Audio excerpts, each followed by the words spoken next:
to reveal the choke in the center. Now that needs to come out.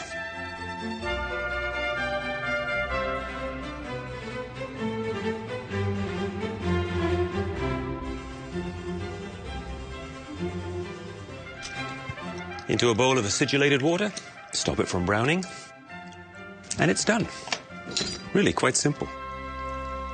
Now onto the stuffing. And the base for this is simple breadcrumbs. And Italians love their breadcrumbs. They put it on pasta, and it's perfect for this filling for the artichokes. As is the pecorino cheese.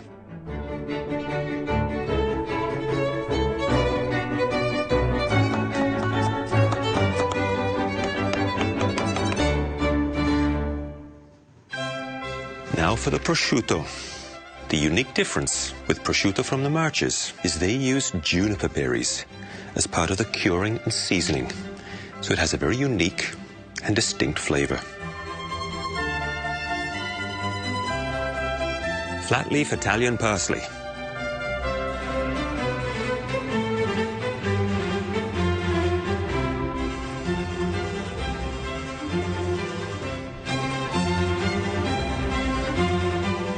Always a little drizzle of olive oil. And a splash of white wine. Best tools in the business. And now the stuffing can begin. Get as much water out of that artichoke as you can. The idea here is not just to fill the center, but to get as much of that stuffing in between each of those leaves as you possibly can.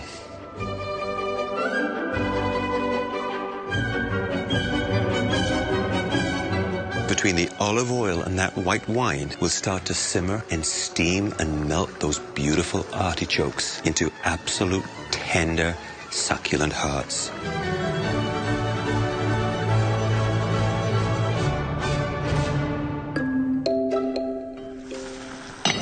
Oh yeah, these are looking good. Oh, nice and tender. Into a good hot oven. Just for a few minutes to crispen up. They look spectacular. Beautifully cooked. A little crusty and browned.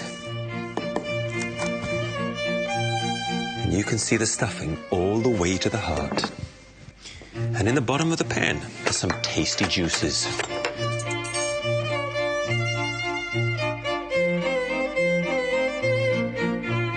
A little drizzle of olive oil.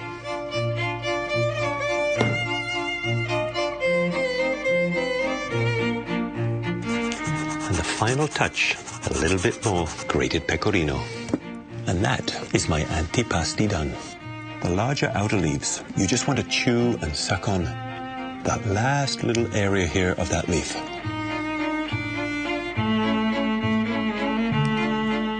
But in the center, you've got the prized and delectable heart. It'll have that moist stuffing, and it's mine for the taking. You know, that delicate artichoke and that savory stuffing seem perfect together. But my primo is something special. A mushroom creamy lasagna.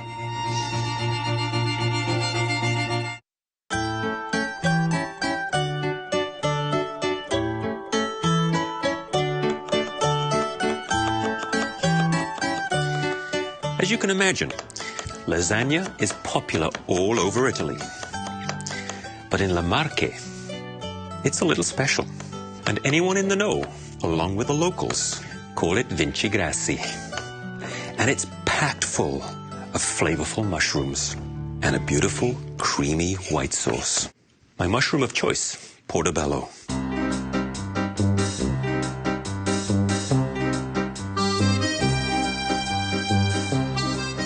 Porcini mushrooms. These have been reconstituted, just added some water, and they will pack an incredible woodsy aroma. Squeeze out that juice, and this liquid here, we make sure we keep and use, because that too is packed full of great flavor. And these porcini just need a little chop Beautiful. And this is pancetta. It is salt-cured pork belly.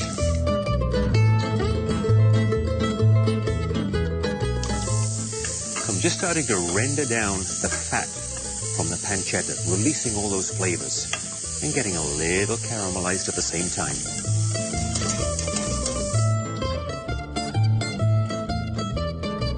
See how that beautiful and brown that is? Rendering down that oil? That is perfect. You know, this particular vincigrassi, packed full of mushroom flavors, is a favorite with the locals in La Marche. In fact, they like to cook it on special occasions. A good splash of Italian fortified wine, masala, that'll help wash down the pan. Remember that porcini liquid I said I was going to use? This is the perfect time for it to go into the pan. Beautiful color, packed full of big mushroomy flavor.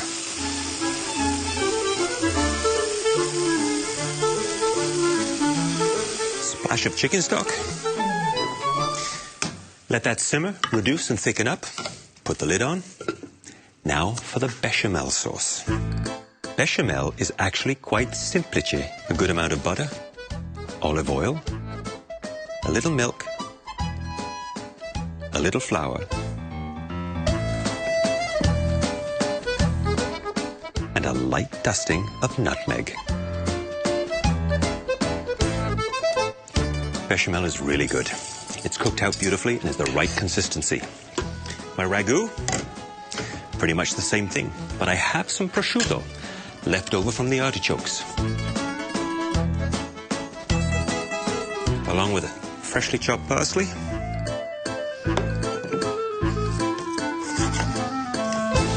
Let's make lasagna.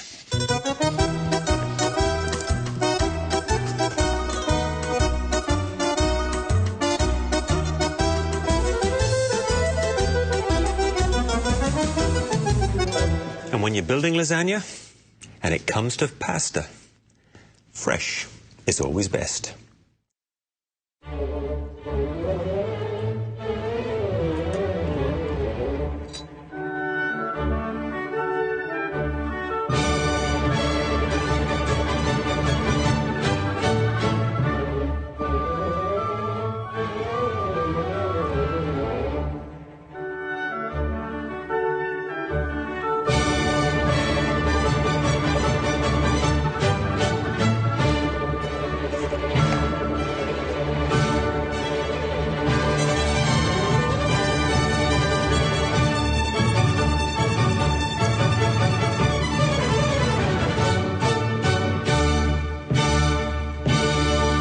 And this over here is called a bain-marie. Just a good-sized baking dish with a little water in the bottom guarantees good, gentle, even cooking.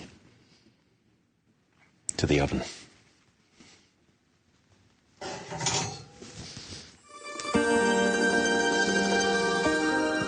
Now that's what I'm talking about. All brown and crusty on the top, little crunchy edges. That's the vincigrassi I've been looking for. Let's slice it open. See what's going on inside.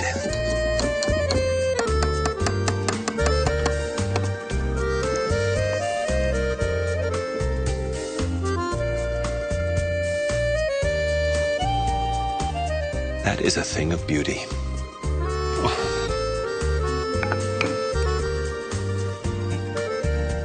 Sprinkle of parsley.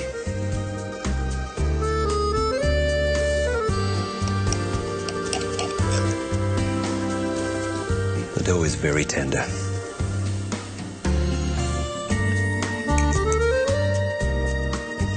That is everything I promised it would be. Savoury, rich, and woodsy, but all in perfect balance.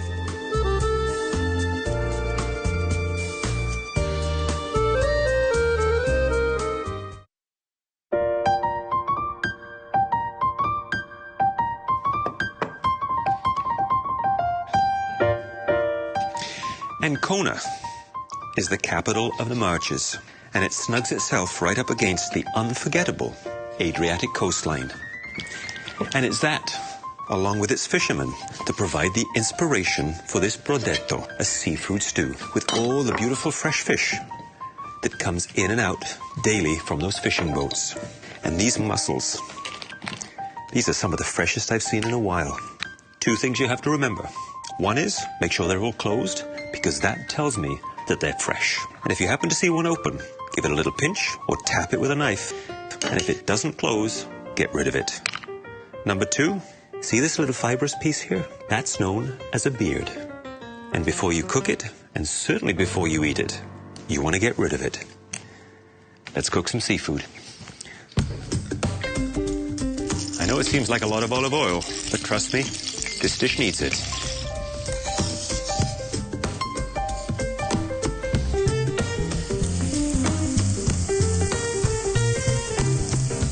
Now, a little bit of heat, peperoncino chilies, white wine vinegar.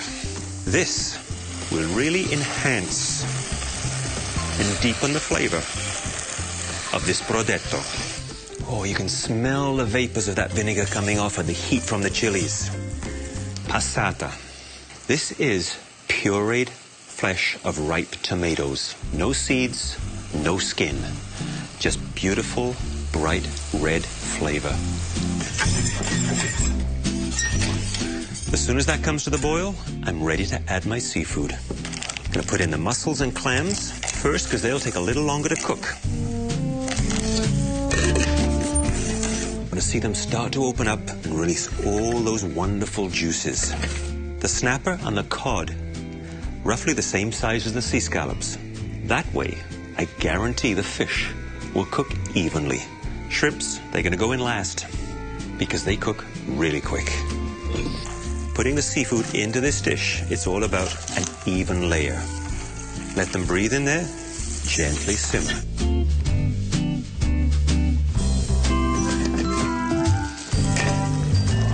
That smells good. Time to put the shrimp in.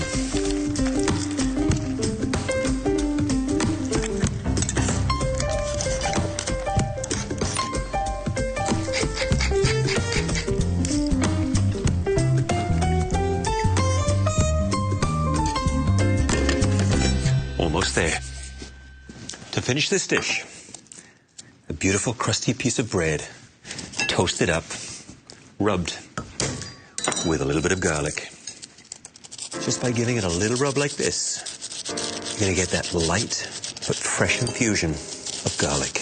And then this sits in the bottom of a bowl with a healthy amount of olive oil. To serve it up, just pile it on top of that toasted bread.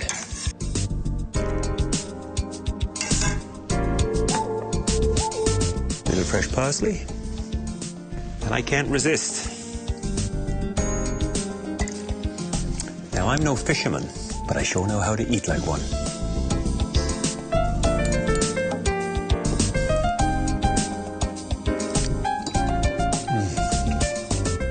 So tender. Perfectly cooked shrimp.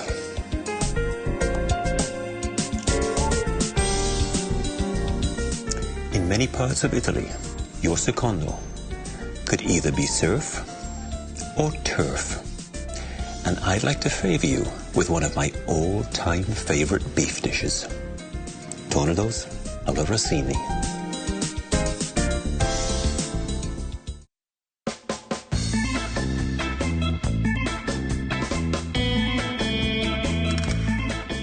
Beef tenderloin, cream sauce, and featuring foie gras. It's all about Tournedos Rossini. And beef tenderloin is the most tender cut of beef you can get. And that says to me, it's out to impress. The French invented Tournedos Rossini for a famous Italian composer, Gioacchino Rossini. And the people of Le Marche say the French may have invented it, but it was they that perfected it. Simple rule when cooking beautiful steaks like this. A good hot pan, a good amount of butter, a splash of olive oil. See this browning? This little edge of browning, the butter's just turning a nutty brown color. Steaks go in. A good sear and a good baste on both sides. And then into an oven so they cook evenly. Let me share my philosophy about tenderloin with you. It might be the tenderest cut of meat you can get, but quite often it's fairly lean. And that's why a beautiful beef tenderloin can handle rich, tasty sauce. Look at the sear on these steaks. That is exactly what I'm looking for.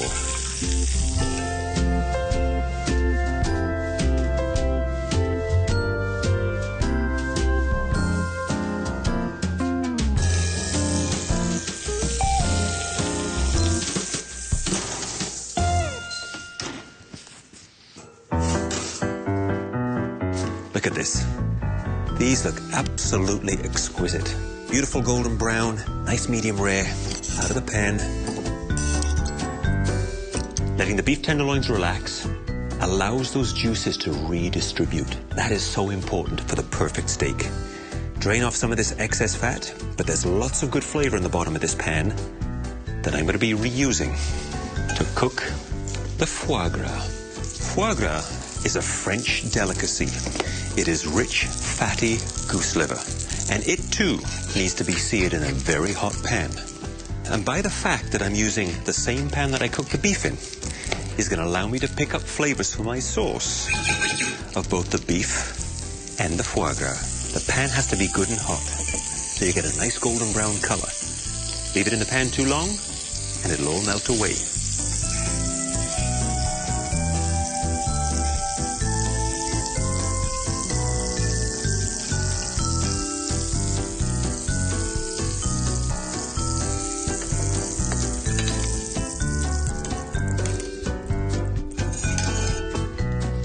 Drain this pan.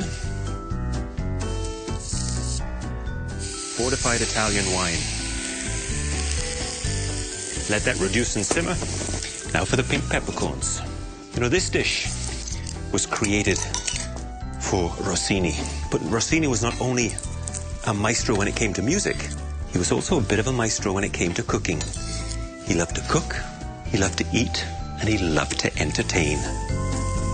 So it's fitting that the French created this dish for him. See all this juice from the beef?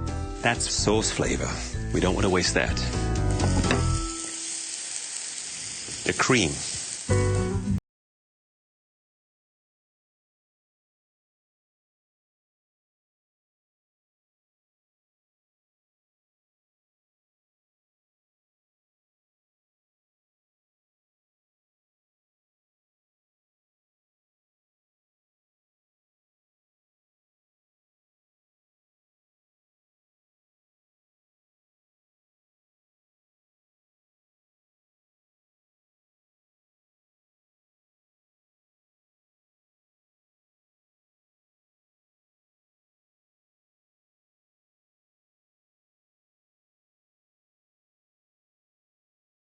That's how you do Tournedos alla Rossini.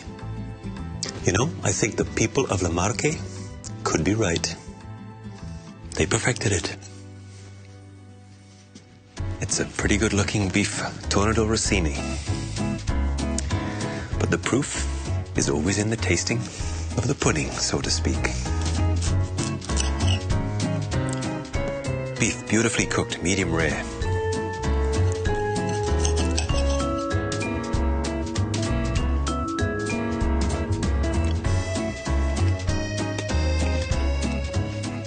This is a dish that is out to impress, and it really does. The beef tenderloin, it doesn't get any better than that. And that wonderful, rich, decadent foie gras. What a perfect addition to such a luxurious cut of beef. And a peppercorn sauce that has the right amount of heat and a little cream. A background masala. It just works like perfect harmony. To find yourself eating at a table in the La Marche is to be enjoying life at its full, with stuffed artichoke as an antipasti, a primo of mushroom lasagna, a wonderful seafood stew that represents Ancona, a steak Tournedos Rossini. These are some of my favorite dishes from Le Marche. Buon appetito. Stamattina andrò a tagliare i fiori, andrò a bruciare il veleno delle sue labbra. Uno che come me si è avvicinato troppo si ricorderà del morso del cardo blu.